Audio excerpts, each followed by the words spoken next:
Apple spent years building a better wall, hardware that tags memory like locks on keys. It won't stop every threat forever, but it changes the economics of spying. For once, the defenders just raised the price of attack dramatically. You carry a battlefield in your pocket. Not guns, not bombs, code. Invisible, silent, and hungry for access. Every ping could be an invitation.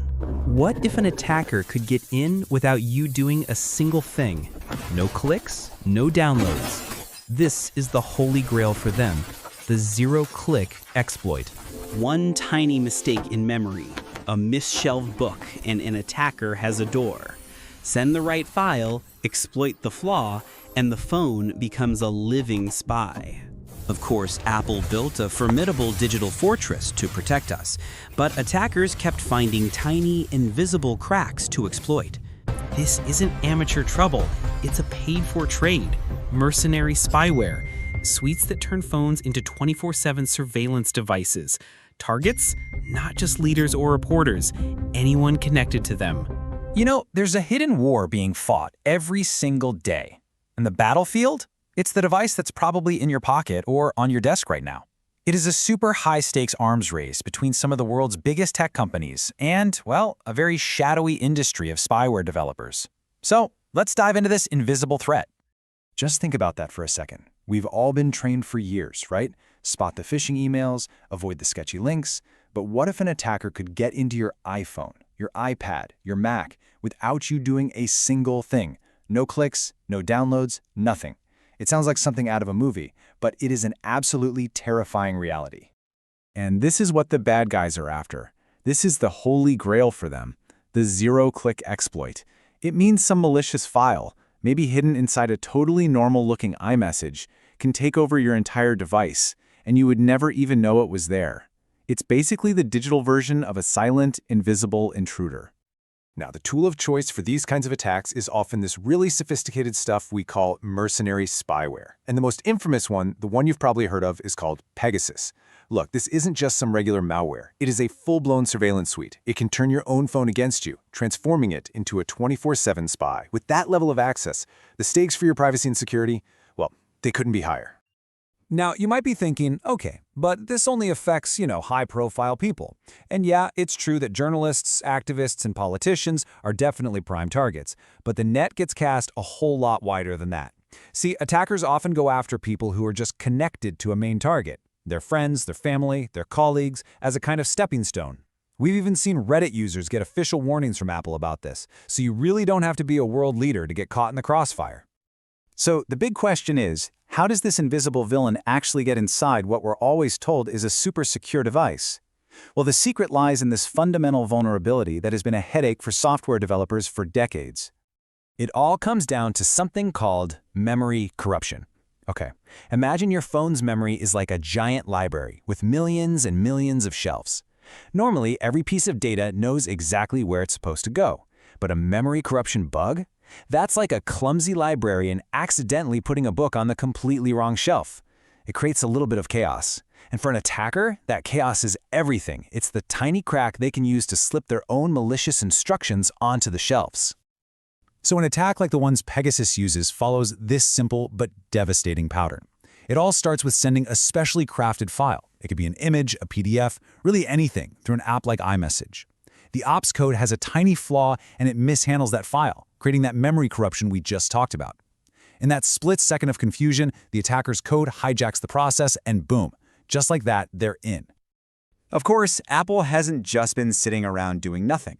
For years, they've been building this really formidable digital fortress to protect all of us. Let's take a quick look at the defenses that are already in place. The whole foundation of Apple's security, what makes it so tough, is the hardware itself. At the very heart of it is the secure enclave. You can think of it like a vault that's built directly into the chip.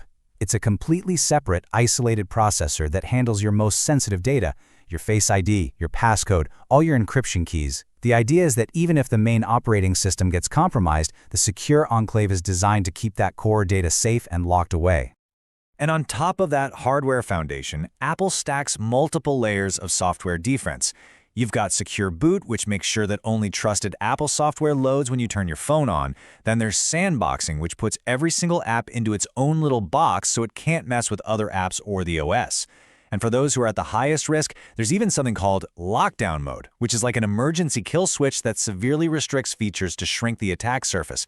So, that brings us to the crucial question. If you have all these layers, this whole digital fortress, why was something new needed?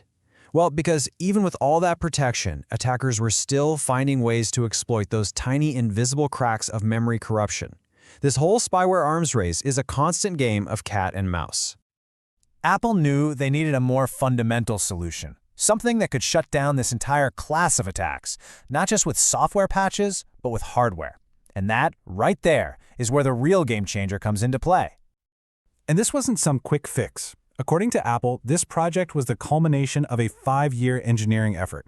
That's a massive investment of time and resources to fundamentally rethink memory security right from the silicon up. And the result of that huge 5-year effort is something called Memory Integrity Enforcement, or MIE. Now here's the key. This is not just another software feature. It is a hardware-level defense built directly into the silicon of the new A19 Pro chip, which is expected to debut in the iPhone 17 lineup. And hey, that's not just Apple's marketing talk. Cyberscoop called it, and I'm quoting here, the most significant upgrade to memory safety in the history of consumer operating systems. That is an incredibly powerful statement. It really underscores just how big of a leap forward this technology actually is. So how does this thing actually work? Well, the concept is actually beautifully elegant. Without MIE, memory is kind of a free-for-all, but with MIE, the hardware assigns a unique cryptographic tag to every pointer. Think of it as a special lock and key. The pointer is the address for a piece of memory, and for any code to access that memory, it now needs the matching key. And here's the magic. When spyware tries to use one of those memory corruption bugs to write its malicious code where it doesn't belong, it won't have the right key for that lock. The hardware itself sees the mismatch and just stops the operation cold. The app will simply crash, which sounds bad, but in this case, it's great, because the attack is dead in its tracks. The intruder is stopped at the gate before they can even set a foot inside. So, this technology has the potential to completely redefine the entire landscape, not just for iPhone users, but really for the whole cybersecurity industry. See, the goal here isn't just to block a few known exploits. The real goal is to disrupt the entire business model of the mercenary spyware industry. By making it exponentially harder and way more expensive to develop these attacks, Apple is essentially fighting an economic war, not just a technical one. So what does all this mean for you? Well, it means that one of the most dangerous and sneaky types of cyber attacks is now far, far less of a threat. It means the bad actors are having a much harder day at the office. And most importantly, it raises the bar for security for everyone, setting a brand new standard for what we should all expect from the devices that hold our most personal information. But, of course, this isn't the end of the story. Security is a process, right? It's not a destination.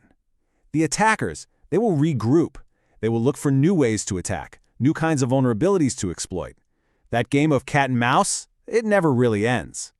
Apple has just built a much, much higher wall, but the attackers are always looking for new ways to climb over it. The defense just took a massive leap forward. So the only question now is, what's the attacker's next move going to be? Apple spent years building a better wall, hardware that tags memory like locks on keys. It won't stop every threat forever, but it changes the economics of spying.